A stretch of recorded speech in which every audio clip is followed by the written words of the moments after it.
Hello दोस्तों, स्वागत है आपका हमारे चैनल हितिस वॉइस में। आज हम जो कहानी सुनने वाले हैं उसका नाम है गरीब में से धनवान बने आदमी की प्रेम कहानी, जो आपके दिल को छू लेगी। चलिए शुरू करते हैं। मनीष रोज सुबह जल्दी 5 बजे उठ जाता था। मुंबई की लाइफस्टाइल ही ऐसी थी, जल्दी नहीं उठते तो जिंदगी की दौड़ में पीछे रह जाते। मनीष एक चॉल में रहता था। सवेरे उठते ही पहले तो पानी के लिए लाइन में लगना पड़ता, टॉयलेट के लिए भी लाइन लगती। वो तो अच्छा था कि मनीष ने अपने कमरे में ही एक छोटा सा बाथरूम बनवा लिया था, वरना तो इस बात की थोड़ी शांति थी। चॉल के 10 बाय 10 के कमरे में मनीष रहता था। उसका रूटीन था कि सुबह 5 बजे उठ जाना और रात को 12 बजे सोना। वो अकेले ही रहता था तो खाना भी उसे खुद ही पकाना पड़ता था। आलू प्याज लहसुन तो वो हमेशा घर में ही रखता था कि कभी घर आने में देर हो जाए तो जल्दी से कुछ बनाकर खा सके। झाड़ू पोछा बर्तन कपड़े सब काम निपटा कर खुद टिफिन बनाकर वो 8 बजे काम पर चल के ही जाता था।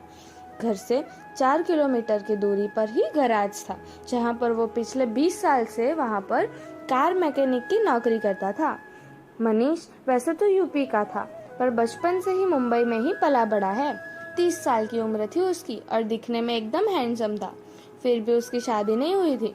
प्राइवेट नौकरी में सैलरी बहुत कम मिलती थी, ऊपर से 10 बाय 10 का रूम और ऊपर से अकेला। कौन लड़की देता। चौल में भी 2-4 घर के साथ ही उसकी बोलचाल थी, बाकी तो वो घर और उसकी नौकरी। उसके पड़ोस में रहते मनोज भाई और कंचन बहन के साथ उसका घर जैसा रिश्ता था। 3 खोली छोड़कर चौथी खोली में रहती रश्मि मनीष को पसंद करती थी, पर जब वो चौल में हो तब बिल्कुल भी मनीष के साथ बात नहीं करती थी। कभी घर में हांडवो ढोकला भजिया थेपला बना हो तब पेपर में पैक करके जब मनीष घर पर हो तब धीरे से खोली के दरवाजे से अंदर सरका देती और आगे निकल जाती। हर रविवार को रश्मि के घर पर दाल ढोकली बनती और रविवार को मनीष को भी छुट्टी होती। अपनी दोस्त को दाल ढोकली देकर आती हूँ कहकर वो घर से निकल जाती और डिब्बा कोई देखे ना वैसे मनीष के दरवाजे से अंदर सरका देती। खाने के बाद मनीष डिब्बा धोकर खुले दरवाजे के पास रख देता और जल्दी से रश्मि उस डिब्बे को ले जाती। मनीष का आने का टाइम उसे पता था, तो कभी कभी चौल से बाहर निकलकर आगे के 4 रास्ते पर वो मनीष से मिलने आती और वहाँ पर ही डिब्बा देती कि लो आज हांडवा बनाया है, शाम को खा लेना। घर पर खाना मैं ही बनाती हूँ, इसलिए आपके लिए अलग से निकाल लेती हूँ। और मनीष को कहती अब कहीं और अच्छे सैलरी की नौकरी ढूंढो तो अच्छी खोली ले सके। कब तक ऐसे कवारे रहोगे? तुम्हारी भावना और प्रेम मैं समझ सकता हूँ रश्मि, पिछले 3-4 साल से तुम मेरी इतनी परवाह करती है वो मैं अच्छे से समझता हूँ, पर मेरी वजह से तुम तकलीफ में आओ वो मैं नहीं चाहता। मुझे खिलाने के लिए तू इतना रिस्क ना ले, तुझ पे कोई उंगली उठाए वो मुझे पसंद नहीं। और खोली लेना इतना आसान नहीं है रश्मि, बहुत सारी डिपॉजिट लगती है। हाँ, अच्छी जॉब के लिए मैं कोशिश कर सकता हूँ जिससे मेरी सैलरी बढ़ सके, बाकी मेरी इतनी छोटी सी बचत में से बड़ी खोली लेना अभी तो मैं सोच नहीं सकता। मैं जानती हूँ, इसीलिए चुप बैठी हूँ। मेरे पापा ने मेरे लिए लड़के देखना शुरू कर दिया है। मैं भी 26 की हूँ। मैं बता देती हूँ आपको, मैं आपके अलावा किसी और से शादी नहीं करूँगी। आप कोई रास्ता निकालो मनीष, बोलती रश्मि ने मनीष का हाथ पकड़ लिया। रश्मि गुजराती परिवार के ब्राह्मण की लड़की थी, पर उसके पापा के घर में ही सिलाई काम करते। पूरे चौल की महिलाएं उन्हीं के पास सिलाई काम करवाने आती। सच में तो ब्लाउज स्पेशलिस्ट थे। अगले 1 साल तक तो यही क्रम चलता रहा। मनीष को ना ज्यादा पगार की नौकरी मिली और ना ही वो बड़ी खोली में जा सका, पर किस्मत के खेल भी अजीब होते हैं ना। एक दिन रजिस्टर से एक लेटर मनीष को मिला। इस लेटर के मिलने के 15 दिनों में ही वाराणसी कलेक्टर का कांटेक्ट करना था। वाराणसी मनीष के दादाजी का गांव था, पर कलेक्टर क्यों बुला रहा है वो मनीष को कुछ समझ में नहीं आया। वो शाम को मनोज भाई की खोली में गया और उन्हें ये खत दिखाया और वो सरकारी लेटर उनको दिखाया। मनोज भाई एजुकेटेड थे, वो एक अच्छी सी बैंक में क्लर्क थे। मनीष ने जाकर कहा, मनोज भाई ये सरकारी लेटर वाराणसी से आया है, मुझे इसमें कुछ समझ नहीं आ रहा है।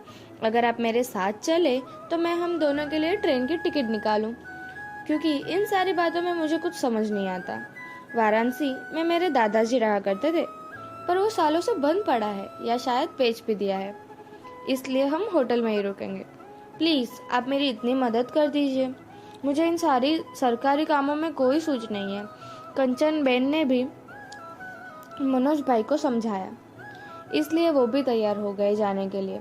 एक हफ्ते के बाद का रिजर्वेशन आ गया और दोनों वाराणसी पहुंच गए। वहां जाकर मनीष ने कहा, सर, आपको ये लेटर मेरे मुंबई के एड्रेस पर आया था। आपसे मिलने का लिखा था इसमें, इसलिए आज ही सुबह मैं वाराणसी आया हूँ। कलेक्टर ने फाइल पर रेफरेंस नंबर देखकर प्यून को बोलकर फाइल मंगवाई और खोलकर दिखाई और कहा, देखो मनीष भाई, आपके दादाजी की लगभग 12 एकड़ जमीन वाराणसी और भदोही के बीच में आई है। सरकार का उस जमीन पर हाईवे बनाने का प्रोजेक्ट है। आपकी यह जमीन हाईवे पर ही है। उस कारण से सरकार उस जमीन को खरीद रही है और उस जमीन की सरकार आपको कीमत देगी। जिन लोगों की भी जमीन रास्ते में आती है, उन सबको हम पैसे देते हैं। आपके दादाजी ने वारसदार में आपका नाम लिखा है, इसलिए हमने आपको बहुत ढूंढा और आपके एक पड़ोसी के पास से आपका मुंबई का एड्रेस हमें मिला और हमने आपको ये लेटर लिखा। आपकी ज़मीन को नाप लिया गया है और जितनी ज़मीन हाईवे में जाती है उसकी कीमत अभी सरकार के हिसाब से 7 करोड़ जितनी बनती है। आपको कुछ सरकारी फॉर्मेलिटी करनी होगी। सामने टेबल पर मिश्रा जी बैठे हैं, उनके पास जाकर आपको 3 फॉर्म में साइन करनी होगी और उसमें अपना फ़ोन नंबर लिखना ना भूलना, जिससे आपका 7 करोड़ का चेक तैयार होगा तब हम आपको कॉल करेंगे। मनीष तो कलेक्टर की बात सुनकर तो लगभग पागल हो गया था और मनोज भाई भी शॉक में थे। मनीष को सच में करोड़ों की लॉटरी लग गई थी। मनोज भाई ने मनीष के कंधे पर हाथ रखा और उठकर दोनों सामने की टेबल पर मिश्रा जी के पास गए और सब सरकारी कार्यवाही पूरी की। कुछ नकल करवानी थी वो भी करवा ली और मिश्रा जी को दी। सर, मुंह तो मीठा करवाइए, आप करोड़पति बन गए। मिश्रा जी ने कहा, हाँ हाँ, क्यों नहीं, ये चेक जितना हो सके जल्दी रेडी करवाना, फिर आप भी समझ लेंगे। मनोज भाई ने कहा और जेब से 2000 की नोट निकालकर मिश्रा जी के हाथ में रखी। कलेक्टर का धन्यवाद करके दोनों होटल पर पहुंचे। मनोज भाई भी बहुत ही खुश थे। पड़ोसी के नाते उनकी भी कुछ उम्मीदें थी मनीष से। रात की ट्रेन से ही दोनों मुंबई के लिए निकल गए। मनीष का तो जैसे दिमाग ही काम करना बंद हो गया था आज। उसे कुछ समझ ही नहीं आता था इतने सारे पैसे का वो करेगा क्या। 1 करोड़ में कितने जीरो होते हैं वो भी उसे मालूम नहीं था। बिगड़ी गाड़ियों के साथ ही उसकी जिंदगी बीत गई। उसके पापा भी मैकेनिक थे तो बेटे को भी छोटी उम्र में ही गैरेज लगा दिया। माँ तो बचपन में ही भगवान के घर जा चुकी थी। 3 साल पहले पापा भी गुजर गए थे। उसकी देखभाल करने वाली सिर्फ रश्मि ही थी, पर वो भी एक ही चौल में रहने के कारण उससे दूर ही रहती। रश्मि की याद आते ही उसकी आंखों में चमक आ गई। बस यही मौका है, बस यही मौका है। इतने सालों से उसने मेरा इतना ख्याल रखा है।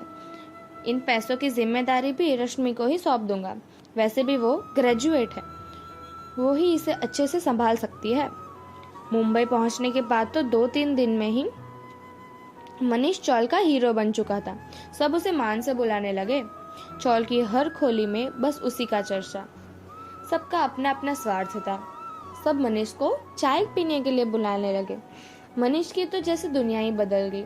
अरे, चौल में तो ऐसी भी बात उड़ी कि मनीष भाई पूरे चौल को खरीद रहे हैं। चौल को तोड़कर एक फ्लैट बनाएंगे और सबको सस्ते में देंगे। अब तो मनीष का मान इतना ज्यादा बढ़ गया कि वो निकले तो चौल में उसके लिए सब जगह कर देते, सब साइड में हो जाते। उसे किसी लाइन में खड़ा नहीं रहना पड़ता। और एक दिन सुबह रश्मि उसकी खोली में आई और कहा, पापा आपको चाय पे बुला रहे हैं। आज तो पापा ने मुझे भेजा है आपको बुलाने के लिए, इसलिए हक से आई हूँ। अब तो बहुत बड़े आदमी बन गए, करोड़पति बन गए। आपको अब ये रश्मि कहाँ दिखेगी? मनीष ने अपनेपन से कहा, रश्मि, तेरे बिना मेरा इस दुनिया में कोई नहीं। आज तक तो कोई मुझे ठीक से बुलाता भी नहीं था। इन पैसों का ही तो सारा खेल है। मैं सब समझता हूँ। एक तू ही तो थी जो मुझे मिलने के लिए चल के आगे के सर्कल तक आती थी। मुझ में कोई बदलाव नहीं आया, ना आएगा। मनीष की बातें सुनकर रश्मि भावुक हो गई। उसकी आंखों में आंसू आ गए। मेरा मनीष अभी भी मेरा ही है। मनीष रश्मि के साथ उसके घर पहुंच गया। उसने देखा कि उसके लिए घर में बहुत सारी सजावट की गई थी। आइए आइए मनीष भाई, आप तो अब बड़े आदमी बन गए हैं।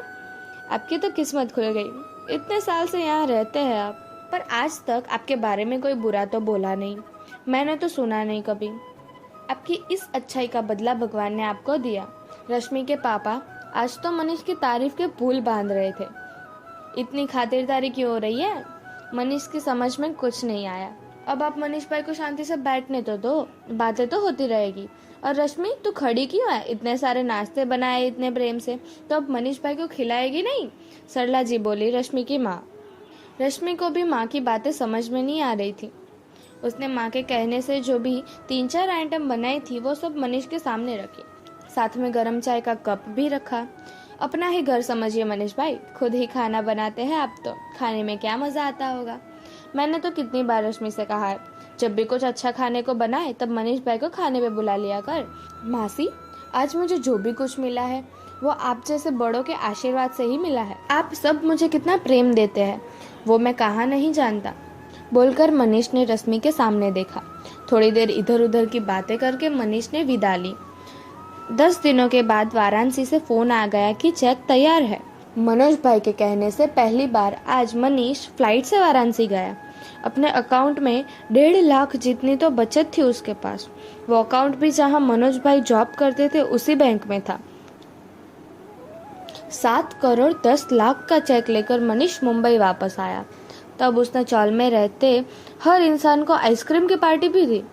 मनोज भाई ने उस चेक को दूसरे दिन ही मनीष के अकाउंट में भरवा दिया और उसे एक नई चेकबुक भी दी। इतनी सारी रकम देखकर तो बैंक के मैनेजर भी मनोज पर खुश हो गए। उसी दिन रश्मि के पापा और माँ के बीच में कुछ बातें चल रही थी। मैं तो बोलती हूँ कि आप जाकर जल्दी से बात कर लो, ऐसी बातों में देरी नहीं करते।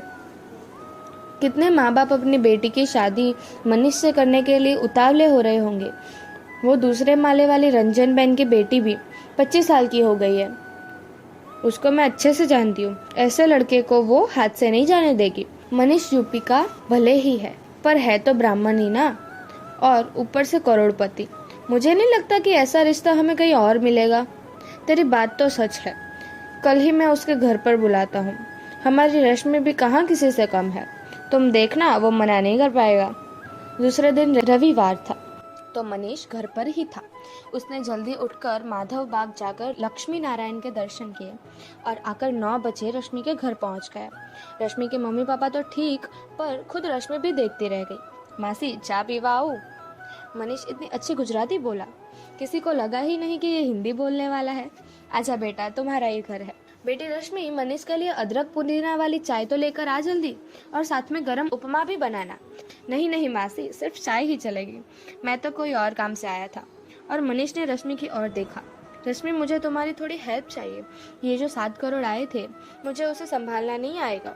इस चेक बुक को अपने पास ही रखो।